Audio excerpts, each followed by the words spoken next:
53% of Americans cannot cover a $1,000 emergency from their savings right now. That is not a typo. More than half the country, working, employed, earning, is one bad day away from financial panic.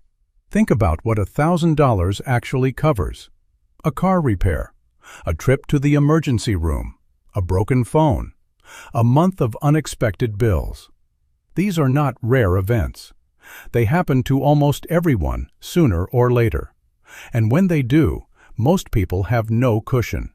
So they reach for a credit card, take on debt, and fall further behind than they were before. Here is the thing. This is not a discipline problem. It is not that people are reckless or careless. The real problem is that nobody ever gave them a clear, concrete, step-by-step system to actually build that cushion. That is exactly what this video is.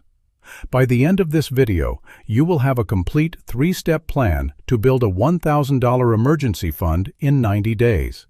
Even if your budget already feels tight, even if you have tried and failed before, and even if you have zero saved right now. Let's get into it. Before we get to the system, I want to address something. If you have tried to save before and it did not stick, it is almost certainly because of one of 3 specific mistakes. Not a character flaw, a system flaw. Reason 1, the wrong target. Every finance article tells you to save 3 to 6 months of expenses. For most people, that is $15,000 to $20,000. When your brain hears that number, it shuts down before you even start. The fix is to ignore that number completely for now. $1,000 is your only target. Research consistently shows it covers roughly 80% of real-world financial emergencies. It is the right first milestone.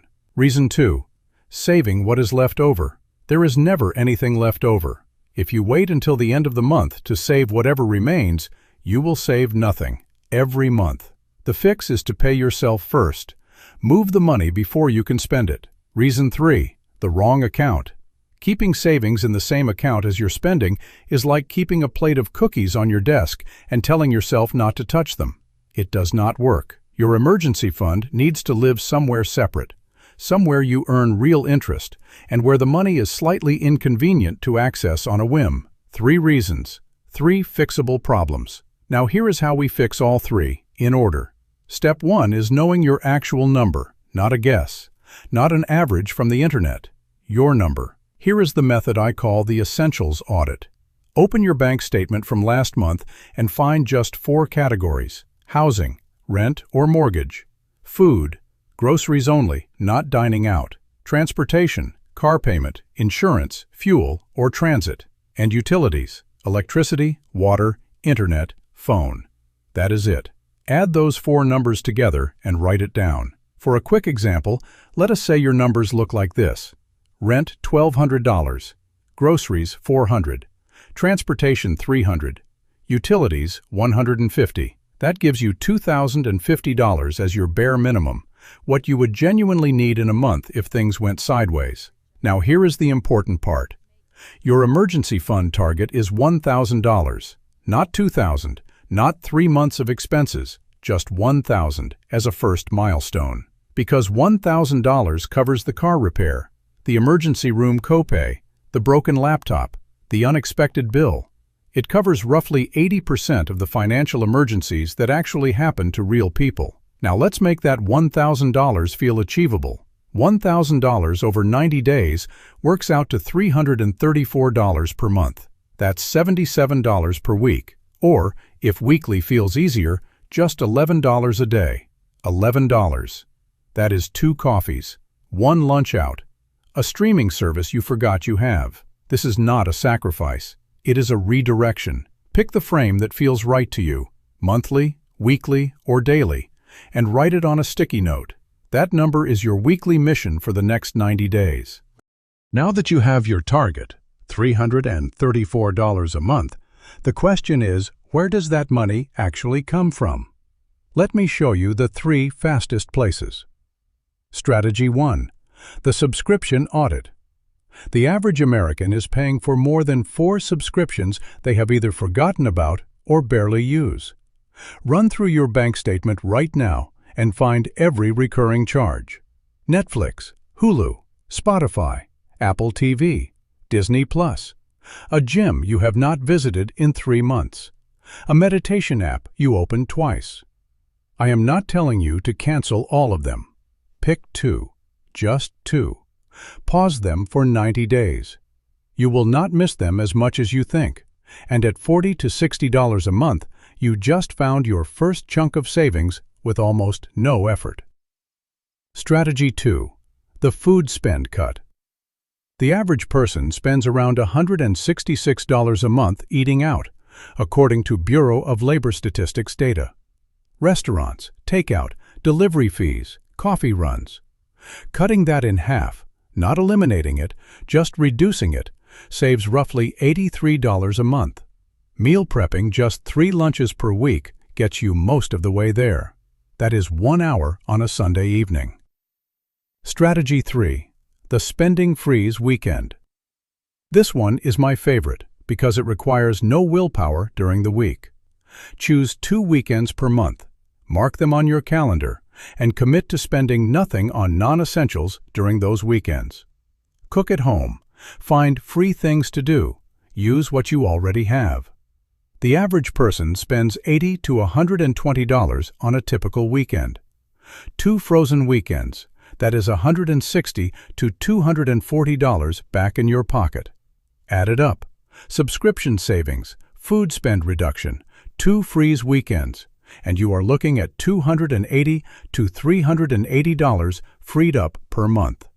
That is your emergency fund right there, hiding in plain sight. One quick note on tracking. I use Rocket Money to do this automatically. It scans your accounts, flags subscriptions you may have forgotten, and categorizes your spending in real time. I have linked it below. It is free to use and takes about 5 minutes to connect. You have your target. You have found the money. Now the question is, where exactly does it go? Not your checking account. That is Rule 1. Money sitting next to your spending money gets spent. Your emergency fund needs to live somewhere separate, and ideally somewhere it is actually working for you while it sits there. The right account is a high-yield savings account, or HYSA. And the difference between a regular savings account and a high-yield savings account is not small. Let me show you what I mean. The national average interest rate on a standard savings account right now is 0.38%. That is according to the FDIC's own data from May 2026. On a $1,000 balance, that earns you $3.80 per year. Not per month, per year. A high-yield savings account, by contrast, is currently paying up to 4.4% APY. That is from Pibank as of this month, with no minimum deposit required. On the same $1,000, that earns $44 per year. Same money, same FDIC protection. More than 11 times the return. There is genuinely no reason to leave your emergency fund in a traditional savings account. 3 rules for choosing your emergency fund account. 1. It must be separate from your checking. Out of sight, slightly out of mind. 2. It must be accessible within 1 to 3 business days. This is not an investment. You need to be able to reach it in an actual emergency. 3. It must be FDIC insured. That means your money is protected by the federal government up to $250,000, regardless of what happens to the bank. And one final rule about using the fund. Define your emergencies before you open the account. A real emergency is a car repair, a medical bill, a sudden job loss. It is not a sale that is ending tonight, and it is not a concert ticket you really want. Write your definition down. Put it in the Notes app on your phone. You will be glad you did. I have linked the top high-yield savings accounts in the description below. All FDIC insured, no monthly fees, and most take less than 5 minutes to open. Here is the final piece, and honestly, the most important one. The automation. Willpower is not a reliable savings strategy. You cannot consistently out-discipline a system that is designed to make spending easy. So instead of relying on yourself to manually transfer money every week, you remove the decision entirely. Here is the exact setup. The day your paycheck hits your checking account, an automatic transfer of $77 moves to your high-yield savings account. You do not see it leave. You do not have to decide. It is just gone into your fund before you have a chance to spend it. If you do this every week for 90 days, here is what your progress looks like. At the end of week 4, you have $308. At the end of week 8, $616. By week 13, which is 91 days, you cross $1,000. That is it. No tricks, no extreme budgeting, no side hustle required.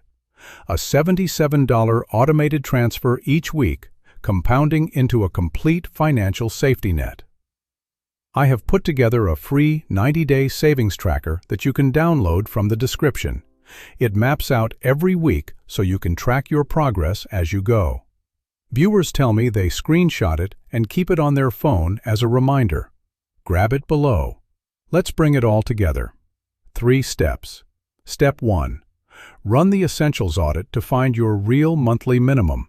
Then break $1,000 into weekly or daily chunks. Step 2. Run the spending audit. Cancel 2 subscriptions. Cut your food spend in half and freeze 2 weekends a month. That frees up $300 or more. Step 3. Open a high-yield savings account. Set up a $77 automatic weekly transfer and let the system run. If you do nothing else after watching this video, do one thing. Open a high-yield savings account today and set up that weekly automatic transfer. One decision. 90 days of compounding. $1,000. The 90-day tracker is in the description. Download it and use it. The top high-yield savings accounts are linked there too. Every video is a new chapter. Like, subscribe, and hit the bell icon to stay connected with the ledger.